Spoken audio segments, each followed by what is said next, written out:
실제로 제가 시술하고 있는 코브라 실이나 엠보스 실, 엠보스 실은 픽스 실이라고 합니다. 이 실에 대해서 설명을 해드리겠습니다. 우리가 젊은 분은 아까 말했지만 이 버티칼 벡터만 해주면 되고요. 연세가 있는 분은 버티칼 벡터와 오블라이크 벡터가 필요합니다. 그래서 연세가 드실수록 시술 후에 좀 더 다운타임이 길어지고 힘듭니다. 이와 같이 귀 쪽이 아무래도 단단한 스마스가 있기 때문에, 그리고 이쪽에 파샤가 많이 발달되어 있기 때문에 우리가 원하는 자울이라든가 네조레비알 폴드를 귀 쪽으로 이렇게 당겨주는 디자인이 되겠습니다. 이것은 이제 특히 그 트라구스 쪽에 있는 것은 로리스 파샤라고 해서 굉장히 유명한 그 인대도 여기에 있습니다. 그리고 귀 밑쪽으로는 프레티스마 오리큘라 파샤 리가멘트가 있습니다. 그래서 우리가 이렇게 시술을 해보면 젊은 사람은 바로 회복도 되고 이 턱라인이 금방 V라인이 됩니다. 그런데 연세가 많은 분은 피부와 지방층이 얕고 멍도 들고 붓기도 하고 또 다운타임이 길어지는 그런 단점이 있습니다. 그래서 이런 분은 일주나 지난 다음에 이제 원래 모습을 되찾을 수가 있습니다. 우리가 코우실은 이렇게 날카로운 가시가 있는데요. 이 자체가 그 퀴를 사이에 그 특허가 걸려 있습니다. 그래서 이제 모든 회사들이 조금 변형된 코브를 선호하는데요. 이 코브라 코브는 이 모양에서 약간 달라진, 약간 기역자 형태로 달라진 것은 모습을 볼 수가 있고요. 360도 회전으로 되어 있고, 또 이거는 이제 화이트 실이라 해서 메타바이오메드라는 회사에서 만든 그런 실도 있습니다. 그리고 우리가 실을 넣을 때는 똑바로 눕힌 상태에서 실을 시술하면 되는데, 초보일수록 시술을 할 때 좀 많이 울거나 이런 현상이 있습니다. 그럴 때는 이 머리를 자기 가슴보다도 더 낮은 자세를 만들어서 이것을 우리가 이제 Extended Neck 트렌델버그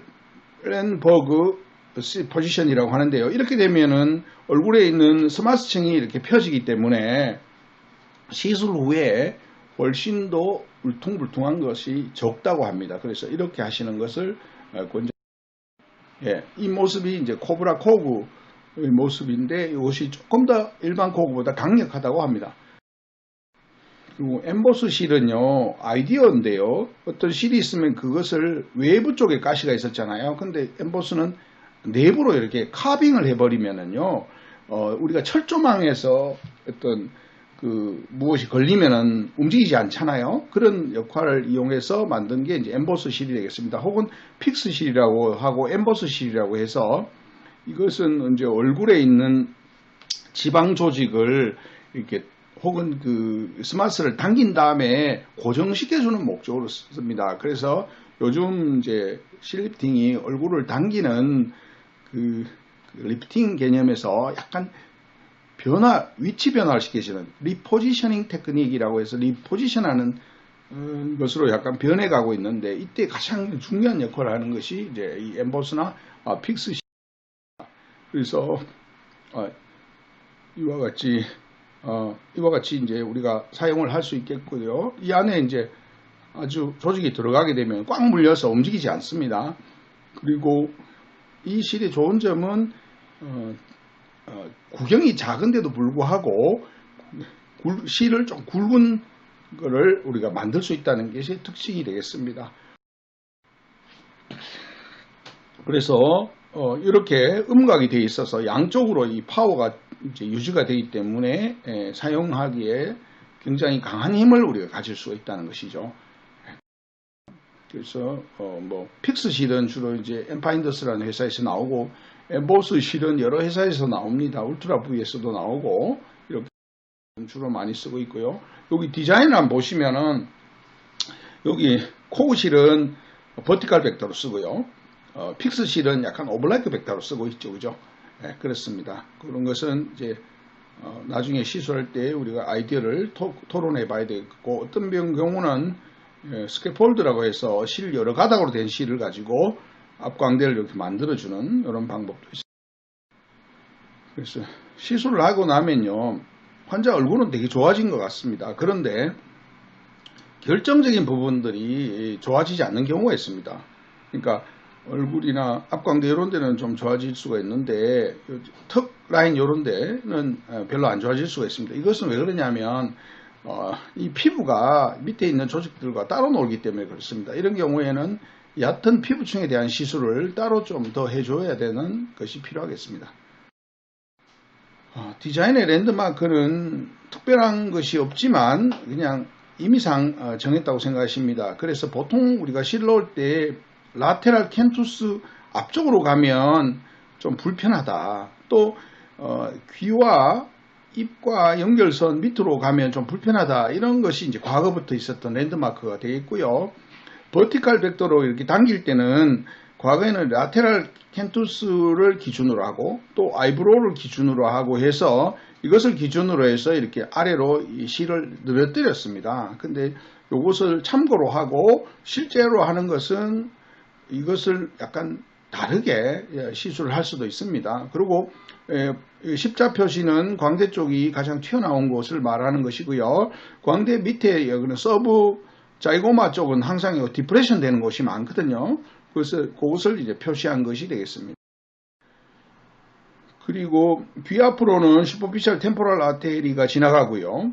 눈썹 근처로는 페이셜 너브가 지나갑니다. 이것을 우리가 잘 알고 어떻게 이제 대응을 할 것인지를 공부를 해서 이것을 피해야 됩니다. 그러나 아나토미컬 베리에이션이 워낙 많기 때문에 브리딩 정도는 언제든지 있을 수 있다는 것을 항상 생각하는 것이 필요하고, 그래서 자이고마틱 아치를 페이셜 너브가 지나 올라올 때 되게 얕은 층으로 올라오거든요. 물론 자이고마틱 아치에서는 딱 붙어서 올라오고요. 그래서 이 부분을 다치지는 않는데 그 위쪽으로 올라왔을 때 캔놀라를 사용하지 않고 뭐 이렇게 굉장히 날카로운 니드를 쓴다든가 이러면 좀 다칠 수가 있다. 이런 것을 잘 이해를 해주는 것이 좋겠습니다.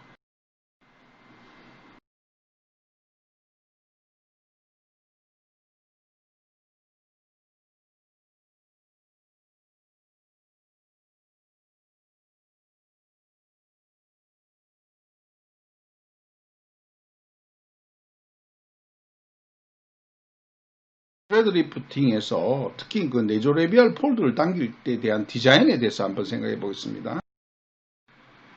그래서 우리가 시술을 할 때 처져 있는 부분을 올리잖아요. 그것을 이제 올림점이라 하고, 그것을 이제 위로 올려서 어디 고정된 곳에 이렇게 붙여주지 않습니까? 그래서 그 위쪽에 있는 단단한 부위를 우리가 고정점이라 합니다. 그리고 실도 여러 종류를 사용할 수 있겠죠. 그리고 시술할 때 우리가 어떤 깊이로 들어가야 되느냐, 그리고 구멍은 뭐로 내야 되느냐, 그리고 얼마나 당겨야 되느냐, 이런 것을 이제 우리가 앞으로 공부해야 될 과제고, 이것이 이제 전부 다라고 말씀드릴 수가 있겠습니다. 그래서 아까 나온 Extended Neck 트렌델렌버그 포지션, 이렇게 하면 스마스가 이렇게 펴지기 때문에 이렇게 하는 것을 초기에 보고 있고요. 자, 지금 프레티스마 오리큘라 리가멘트가 귀 바로 밑에 있습니다. 그죠? 그리고 이쪽에 파시아가 있습니다. 그래서 여기서 좌울적으로 이렇게 실을 해서 당기면 오블라이크 벡터가 되고 또 좋은 좌우를 당김점이 되겠습니다.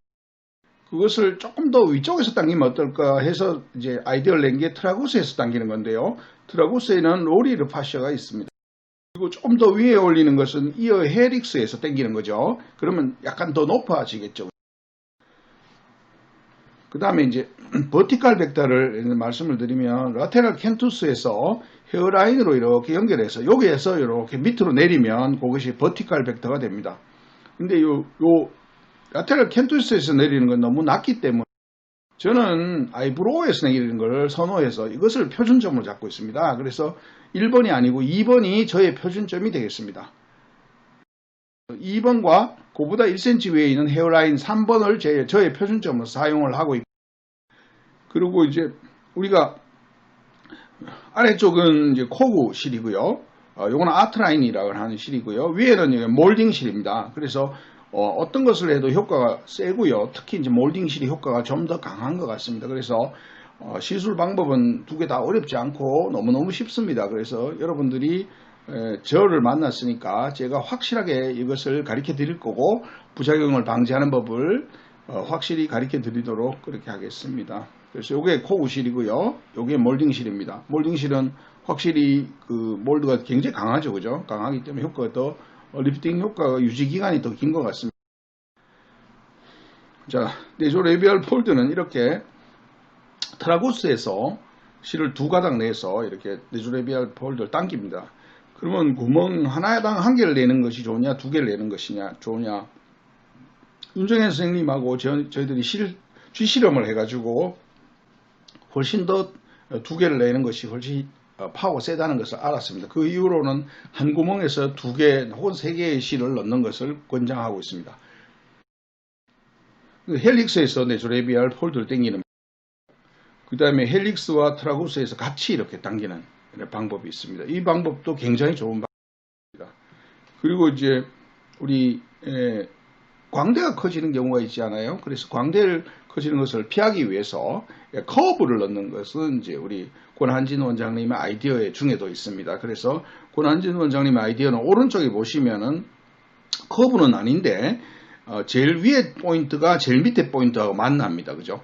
이런 방법인데 저는 그냥 커브로 캐놀라 커브를 쓰고 있습니다. 그래서 거의 일맥상통한 점이 있지 않냐 해서 그림을 그 다음에 좀 더 높은 곳에서 네조레비알 폴드를 당기고 싶으면은 눈썹 연장점, 헤어라인과 눈썹의 연장점에서 이렇게 당기면 돼요. 그리고 또 좀 더 올리고 싶으면 헬릭스에서 당깁니다.